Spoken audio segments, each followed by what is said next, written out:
What if a single phone call could have saved an entire airline from disappearing forever? What if one tiny piece of wire, thinner than a strand of hair, could burn through the reputation of a company that took 70 years to build? And what if I told you that a software glitch that Boeing knew about but chose to hide ended up costing them over $20 billion and 346 innocent lives? These are not movie plots. These are real stories of disasters so expensive they wiped legendary airlines off the map.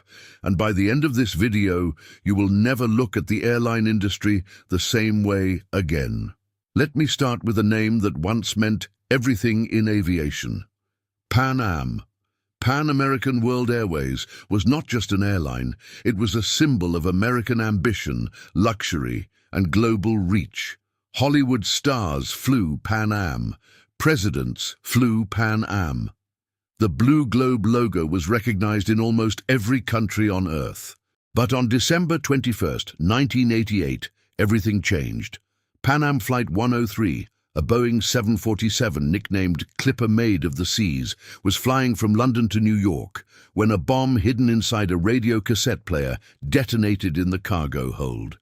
The explosion ripped the aircraft apart over the small Scottish town of Lockerbie, killing all 259 people on board and 11 residents on the ground. 270 lives gone in an instant. Here is what makes this even more chilling. Weeks before the bombing, the FAA had received a warning. A man called to say a Pan Am flight would be bombed within 2 weeks. That warning was found buried at the bottom of a stack of papers. Nobody acted on it. The aftermath was devastating for Pan Am. Massive lawsuits piled up, passenger bookings collapsed overnight, insurance costs skyrocketed. The airline that had once symbolized safety and sophistication suddenly carried an aura of danger. Pan Am started selling its most valuable assets just to survive, including its prized Pacific routes to United Airlines for $750 million and its London Heathrow landing rights. Each sale bought a few more months, but eroded the company from the inside out. On December 4th, 1991, after 64 years of pioneering aviation, Pan Am operated its final flight and ceased to exist. Would you have the courage to rebuild a brand after something like that, or would you just walk away? Now let me take you to 2014, the year that nearly destroyed Malaysia Airlines. On March 8th, Flight MH370, a Boeing 777 carrying 239 people, simply vanished somewhere over the Indian Ocean. To this day, no one knows exactly what happened. The search became one of the largest and most expensive in aviation history, and the plane has never been fully recovered. The mystery alone shattered public confidence. Bookings dropped immediately. But the airline was just beginning to show signs of recovery when, 4 months later, lightning struck again. On July 17th, Flight MH17, another Boeing 777, was shot down by a surface-to-air missile over eastern Ukraine, killing all 298 on board. 2 catastrophic losses in less than 5 months. 537 lives gone. The financial damage was staggering. After MH17, weekly bookings crashed by 33% almost overnight. The stock price plummeted 13% in a single day.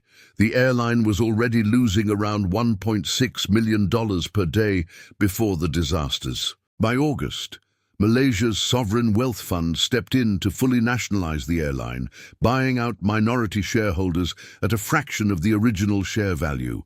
Around 6,000 employees lost their jobs in the restructuring that followed.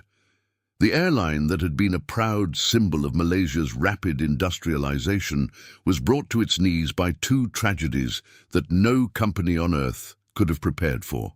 If you are finding this interesting, do me a quick favor and hit that subscribe button right now. I put a lot of research into videos like this, and your support really does make a difference. Trust me, the stories coming up are even crazier. Now let me tell you about the airline that was so damaged by a single crash that it literally had to erase its own name from existence. ValueJet was a budget carrier that launched in 1992 with a simple formula: buy old planes cheap, outsource everything, and offer rock-bottom fares. It grew from 2 aircraft to 52 in just 2.5 years. On May 11, 1996, Flight 592 took off from Miami heading to Atlanta. In the cargo hold sat over 100 expired chemical oxygen generators that had been improperly stored by a maintenance contractor called Sabertech. The safety caps that should have covered the firing pins were missing. Shortly after takeoff, the generators ignited a fire that burned through the floor and severed the flight controls. 10 minutes after takeoff, the DC-9 plunged into the Florida Everglades at over 500 miles per hour. All 110 people died.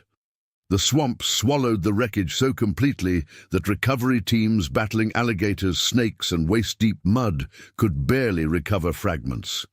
The crash exposed everything. ValueJet's accident rate was 14 times higher than legacy airlines. The FAA had internal memos questioning whether the airline should have been allowed to fly at all. After being grounded for months, its best customers never returned. Before the crash, 21 passengers per flight paid full fare. After it resumed, that number dropped to 3. So ValueJet made a desperate move. They bought a much smaller airline called Airtran Airways and adopted its name, effectively erasing ValueJet from existence. The rebranded Airtran never mentioned its past. Old memorabilia was locked in an Atlanta warehouse. It worked. Airtran thrived under a completely new identity and was eventually acquired by Southwest Airlines. Would you fly an airline if you knew it had simply changed its name to escape a deadly reputation? That is a question worth thinking about. Now here is the story that shook the entire aviation industry and cost one of the world's largest companies over $20 billion. In October 2018, Lion Air Flight 610, a brand new Boeing 737 MAX, crashed into the Java Sea just minutes after takeoff from Jakarta, killing all 189 on board. The investigation revealed something terrifying. A software system called MCAS had pushed the nose of the aircraft down 26 times in 10 minutes, based on faulty readings from a single sensor. The pilots fought desperately but could not override it. And here is what should make your blood boil. Boeing knew about the risks but deliberately left MCAS out of the pilot training manuals. Most pilots flying the 737 MAX did not even know the system existed. Less than 5 months later, Ethiopian Airlines Flight 302, another 737 MAX, crashed in nearly identical circumstances, killing all 157 people. 346 lives lost because Boeing hid a dangerous software system to save money on pilot training costs. The 737 MAX was grounded worldwide for 20 months, the longest grounding of a U.S. airliner in history. Boeing stock lost over $40 billion in market value. The company paid over $2.5 billion in fraud settlements and admitted to conspiracy to defraud the United States. As recently as March 2026, a federal appeals court denied victims' families the right to reopen the criminal case. Boeing avoided prosecution through a deal that many families call a complete betrayal of justice. The ripple effects reshaped commercial aviation entirely. Garuda Indonesia cancelled a $4.9 billion order outright, and airlines worldwide lost billions from grounded fleets. And in Brazil, regional carrier Vopas suffered a fatal crash in August 2024 that killed all 62 people on board. After the disaster, its partner LATAM Airlines began suspending their shared operations, causing revenues to collapse. The airline filed for bankruptcy, and by June 2025, Brazil's aviation authority permanently revoked its certificate. Every one of these stories carries the same brutal lesson. In aviation, trust takes decades to build and seconds to destroy. A single disaster can wipe out billions in value, erase iconic brands from existence, and leave behind nothing but lawsuits, grief, and empty terminals. Drop a comment telling me which story shocked you the most. Was it Pan Am, Malaysia Airlines, ValueJet, or the Boeing Max scandal? Hit that like button if you learned something new today, and if you have not subscribed yet, now is the time.